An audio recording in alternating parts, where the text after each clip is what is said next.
Listen, I've watched markets move for longer than most folks have held a brokerage account. Decades in this chair teach you something valuable. You stop tracking numbers and percentages. You start tracking psychology on repeat. The identical cycles, identical mania, identical suffering dressed up in fresh packaging every generation. Right this moment, while I'm speaking to you, I'm observing one of those cycles unfolding live. It's happening in silver. And before you settle back thinking this is just another sales presentation to buy or dump, let me be direct. I don't give a damn what you do with your capital. That's your decision. My job is spotting when the masses are marching, smiling straight toward disaster. I'm not here dispensing hot tips. I'm here displaying the radar map for a hurricane that's already hitting shore. Silver isn't trading at $30. It's not trading at $50. It's climbed to $122, and it's hovering at prices that set off my internal warning systems. I don't know where it moves tomorrow. Nobody knows. Anyone claiming they know is deceiving you or tragically deceiving themselves. But I recognize what a market feels like when speculation becomes the sole remaining fuel. I recognize the scent of borrowed money and panic. And I can state with absolute certainty that a massive number of traders currently rushing into silver are going to learn a brutally expensive lesson.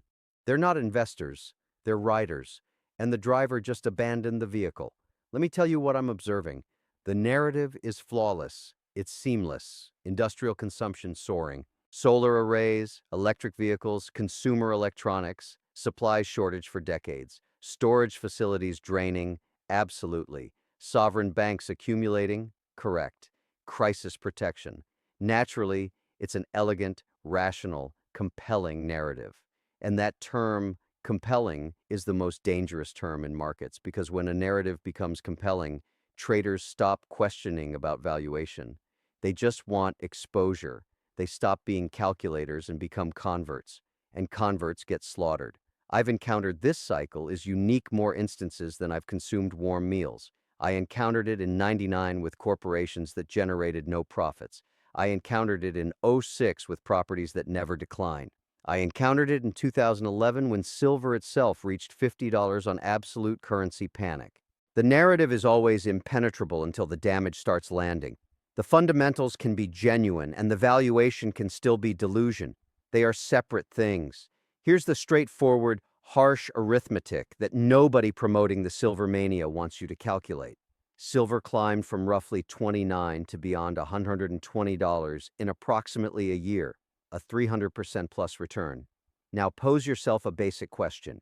Did humanity's requirement for silver in production suddenly quadruple in 12 months? Did we uncover that every solar array now requires a solid silver foundation instead of a microscopic layer? No, obviously not. So what transformed? Psychology transformed, anxiety transformed, avarice transformed. The narrative went pandemic. When that occurs, valuation separates from reality and connects to psychology. And psychology is a fragile foundation for your wealth.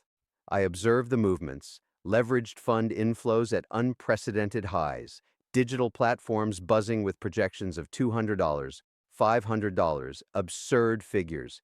When the individual who was screaming about digital tokens last season is now a sudden silver authority, you're not in an investment movement, you're in a stampede. And stampedes have a very foreseeable conclusion. Everyone rushes for the identical escape at once. We just witnessed a preview, a 25% collapse in a single session from the summit. That's not a healthy correction. That's not fluctuation. That's the first shock before the catastrophe. That's the noise of borrowed positions being violently liquidated. When you witness a swing that savage, it's not the market communicating. It's the market howling a warning. The trouble is, nobody in a frenzy perceives it. They just perceive the markdown. I know what you're considering, but the fundamentals are genuine. The consumption is there. The shortage is structural. All right, let's entertain that scenario. Let's assume you're 100% correct. The narrative is completely unequivocally accurate. You still lose. How? You overpay. The single greatest annihilator of capital isn't purchasing a worthless asset. It's purchasing a worthy asset at a catastrophic valuation. Let me transport you back 2011 silver at $50. The narrative then quantitative expansion dollar destruction, inflation protection, actual rates sub-zero. It was also an accurate narrative. The Fed was manufacturing. The anxieties were legitimate. And what occurred to the traders who purchased that accurate narrative at $50? They observed it plunge to $14, a 70% loss. They waited beyond a decade just to return to break even. Their accurate narrative didn't rescue them. Their genuine fundamentals didn't establish a bottom under them. Why? Because valuation had outpaced even the accuracy. At $50, it had incorporated a decade of optimal developments. And when you incorporate perfection, any suggestion of imperfection destroys the whole structure. That's precisely where we stand now. At $90, $100.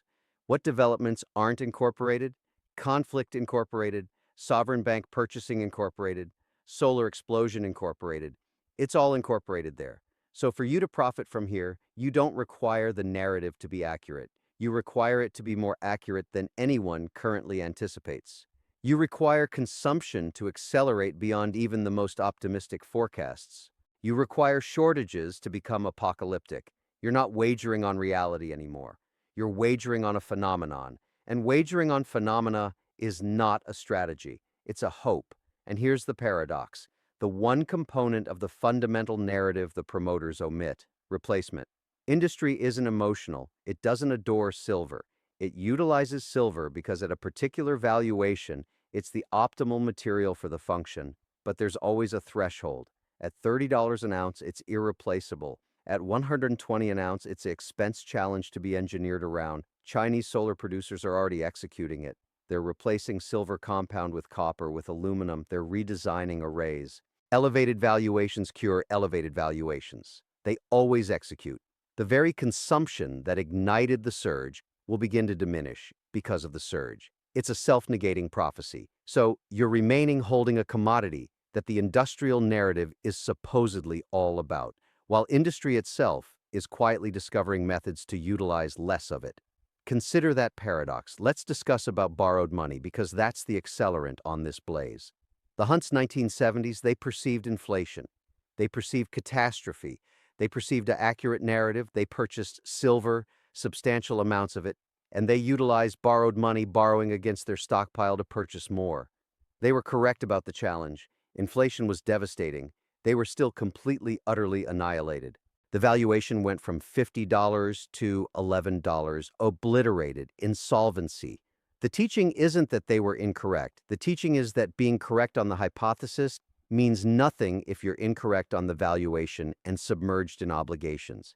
The market can and will transform the regulations on you when the mania fractures. Exchanges will elevate collateral requirements. They'll limit transactions.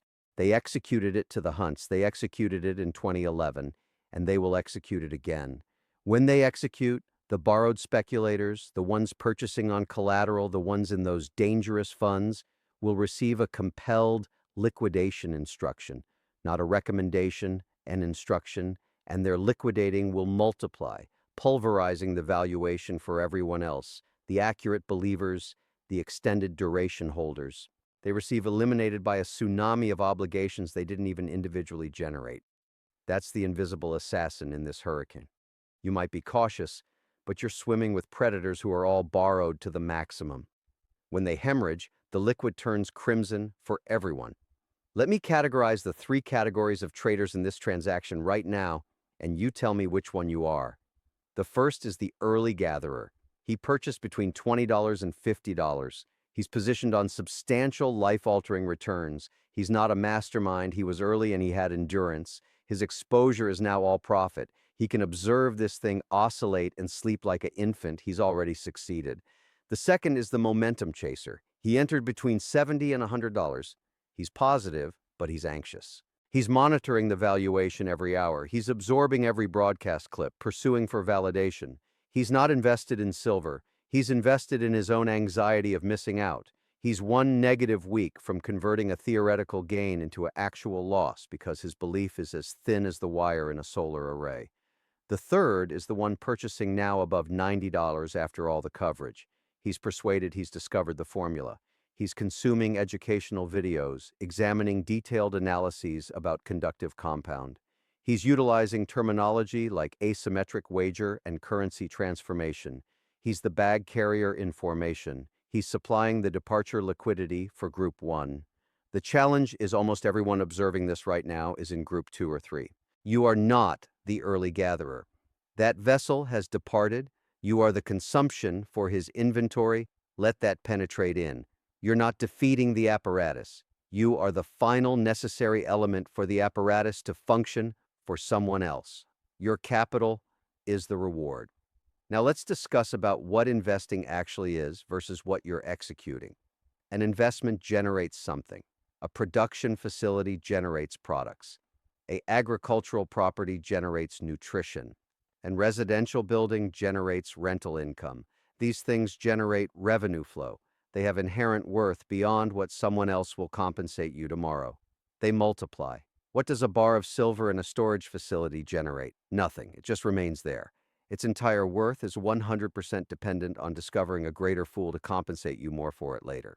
That is the handbook definition of speculation. Again, I'm not stating speculation is immoral. You can speculate if you desire, but you must identify it what it is. You must examine in the reflection and state, I am gambling on valuation momentum. The fatal transgression is self-deception. Persuading yourself this is a sensible, traditional, protective shelter strategy while you're purchasing at a 300% premium to where it was a year ago. There is nothing protective about that. Nothing. You have costumed up a speculative wager in the garments of a rational investment, and when the hurricane impacts, the garments will disappear, and you'll be remaining standing there vulnerable, wondering what occurred. Examine at the forecast now, $200, $500. It's ridiculous. At $500 an ounce, the annual worldwide extraction output would be valued over $400 billion for a specialized industrial commodity. Does that resemble like a sustainable, rational marketplace to you, or does it resemble like delusion? These extreme valuation projections aren't evaluation. They are advertising. They are constructed to activate your avarice, to bypass the reasoning center of your consciousness. They are the enchanting melody, and everyone I've ever encountered who pursued those enchantments concluded up on the cliffs. So, what's the conclusion? How does this resolve? Let me guide you through the progression because I've observed this production. I possess the DVD collection set. First, the momentum decelerates. The dizzying daily returns stop. The valuation fluctuates sideways. This is the first danger territory. The momentum chasers get restless. Their platforms stop buzzing. The stimulation disappears. Then, a catalyst. It could be anything. A major industrial consumer announces a successful replacement innovation breakthrough. An exchange elevates collateral requirements by 20%. A substantial early holder quietly liquidates a portion of their position.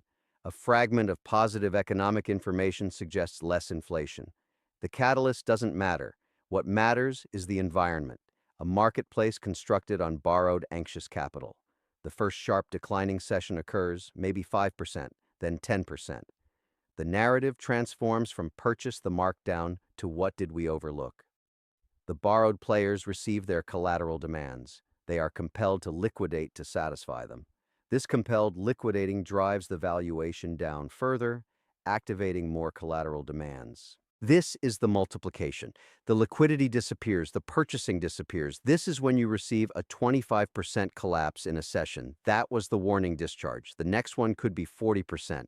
And then the quietness. The digital platform authorities go silent. The coverage moves on. The structural shortage narrative is still there, but nobody cares anymore. The valuation drifts lower for months, maybe years. The late purchasers are remaining holding, paralyzed, hoping to return to break even.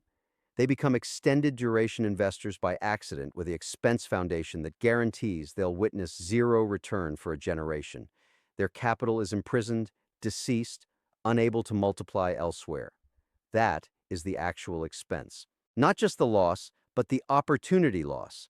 The capital that could have been in an actual productive asset functioning for you is now frozen in a lump of commodity, waiting for a rescue that may never arrive. So, what should you execute? I'm not instructing you to liquidate. I'm not instructing you to purchase. I'm instructing you to conduct a brutally honest interrogation of your own position. Pose yourself these questions and respond them out loud. 1. Am I an investor or a speculator? If you're purchasing based on future valuation projections, you're a speculator. Acknowledge it.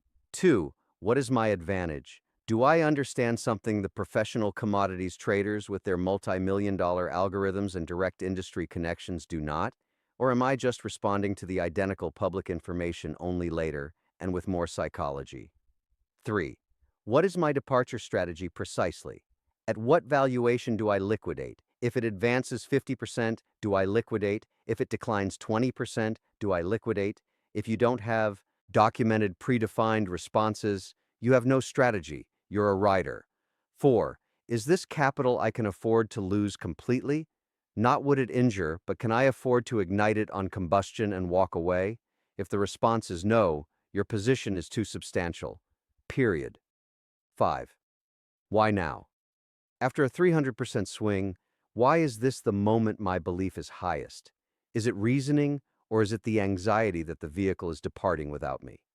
Your response to that question tells you everything. Let me be transparent about what I believe. I believe in possessing things that function while you rest. Corporations, income-generating real property, productive assets. That's how you construct lasting capital. It's monotonous. It's unappealing. It doesn't generate for quality digital platform content. You multiply, you reinvest, you expand. Speculation is the contrary. It's a distraction. It's a levy on the hasty, the overconfident, and the jealous. It's a contest where the establishment, the early capital, the intermediaries, the exchanges always succeeds. The retail speculator is the commodity. His activity is the revenue stream. His losses are the expense of executing business for the apparatus. You are not challenging the establishment. You are the establishment's fuel. The silver hurricane has already commenced. The winds are at catastrophic force. You are either securely protected, already drenched, or about to be carried off your foundation. There is no waiting to observe. The moment for that was last season. Now is the moment for cold evaluation. For most of you, the single optimal swing you can generate is to step away. Diminish your position to the threshold where you can forget you possess it. Remove the speculation budget